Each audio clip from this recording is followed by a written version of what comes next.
Hello and welcome back. We're truly grateful for every single view and comment you share. Tell us in the comments which country or city you're watching from today. We love hearing from our audience all around the world. Now, let's dive into today's story. I lay tangled in the sheets, my lover's body warm beside mine, the world outside feeling far away, like some hidden paradise. Every kiss, every brush of skin felt like slipping into another reality. Then my phone buzzed on the nightstand, shattering the moment. I hesitated, not wanting to face what I already knew was coming. "Hey, babe," I said, forcing my voice to sound casual, even though my heart was already racing. "Almost done? I miss you." My husband's voice was soft, calm, unaware of the truth. I glanced over at my lover, a sly grin tugging at my lips. "I'll make it up to you when I get home," I promised before hanging up with a light laugh. "He's like an old dog," I whispered, fed on excuses, always waiting by the door. I shook my head, trying to push away the flicker of guilt crawling up inside me. But the rush of it, the risk, the secrecy, was intoxicating. An hour later, everything unraveled. The motel door flew open with a violent crash. My head snapped up, my chest pounding. Standing in the doorway was my husband, his expression burning with fury, his breathing ragged. In his hand, a revolver caught the dim light. For a moment, time stopped. "Get up," he said, his voice like ice. "Get up and come with me, or I swear I'll cut your manhood off." My lover leapt from the bed, his face drained of all color. The air in the room felt thick, suffocating. This wasn't how it was supposed to go. He was the reckless one, not me. Yet here my husband stood, a storm about to break. He grabbed my lover's arm and yanked him toward the bathroom. The door slammed shut behind them, and silence followed, until a single deafening bang shattered it. My heart skipped. I stood frozen, staring at the bathroom door, barely able to breathe. Seconds crawled by before the door creaked open. My husband stepped out. His skin was pale, his eyes darker than I'd ever seen. The gun was still in his hand, but his grip trembled. Our eyes locked. I couldn't look away. There was something unfamiliar in his stare, dangerous. He didn't speak at first. Then, almost in a whisper, he said the words that would haunt me forever. That's when the true nightmare began. The silence pressed in, broken only by the faint drip of water from the sink. My thoughts spun wildly, my pulse hammering, trying to piece together what had just happened. He stepped closer, still clutching the gun, his knuckles white. I wanted to speak, but the words stuck in my throat. What could I possibly say to this man I had known for years? The one who had always been patient and kind, now standing before me like a stranger made of rage. "You," he said, voice low, trembling. "I trusted you. We trusted you." His eyes flicked toward the bathroom, but I didn't dare turn my head.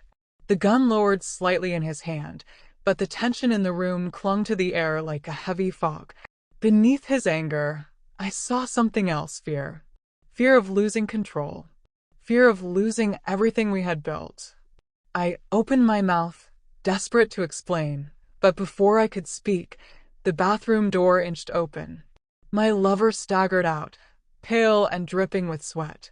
"Please," he whispered, reaching toward me. "No," my husband snapped, his voice sharp as a blade. "This doesn't involve you anymore." Guilt tore through me. The thrill I once craved now felt like poison. Face to face with my husband, seeing the pain and betrayal in his eyes, I realized this wasn't freedom. It was destruction. "You're nothing," he spat, turning his gaze back to me. "Zarina, you think you can treat me like this? That you can do whatever you want without paying the price?" Each word landed like a physical blow. I flinched under them, every syllable cutting deeper. I wanted to speak, but nothing came out. No excuse could undo the damage. Then another gunshot cracked through the room. My lover's body jerked violently before collapsing to the floor. Blood spread quickly across the carpet. My breath caught, my vision swam. My husband stood over him, the gun still in his hand. I Couldn't move. Couldn't think. This was the point of no return. He turned to me, his eyes wide, unblinking. Now, he whispered, we're done. The moment stretched endlessly. The face I once knew now seemed like a mask, the man behind it a stranger. Smoke curled from the barrel of the gun, trembling slightly. I couldn't breathe. The air was too heavy to take in. You, the word caught in my throat, barely audible. I had never seen him like this before. I couldn't have imagined that the steady, reliable man I'd known for years could shatter into something so volatile. He turned sharply, every movement rigid with fury, and stepped toward the lifeless body of my lover. You think this is victory? That you've beaten me? He growled, voice low and dangerous. Here's the truth, Sarah. Nobody wins when they play filthy. He seized my lover's arm and dragged the body across the floor with a force that made my chest tighten. This is what happens when you cheat and pretend there won't be consequences. This is what happens when you trample on my respect, in my life, in my space. His words were sharp enough to cut, but they barely registered. All I could feel was a hollow coldness curling around me like fog. I had been selfish, blind to the wreckage I was creating. But this was beyond anything I could have imagined. At the motel door, he stopped and looked back at me. His eyes were empty, stripped of the love that had once bound us. There was nothing left. Nothing at all. I never wanted this, I whispered, my voice cracking. I never meant for it to happen. He didn't answer. He simply opened the door, stepped into the icy night, and slammed it shut behind him. I stood frozen in the center of the room, my heart pounding. My world had collapsed. The blood pooling beneath my lover's body seeped into the floorboards, and his face, locked in a mask of terror, was barely recognizable. He had been reckless, and now he was gone. I sank to my knees beside him.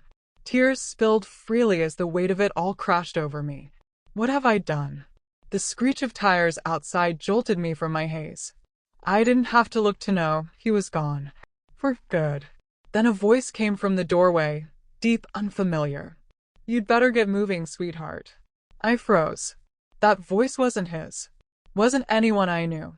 A tall figure stepped inside, his face shrouded in shadow. I had never seen him before, yet his presence filled the air with something heavy and dangerous. I scrambled to my feet, thoughts spiraling, but my legs felt weak and unsteady. My heart hammered as I forced out, Who are you? He smirked, eyes glinting coldly. Doesn't matter who I am.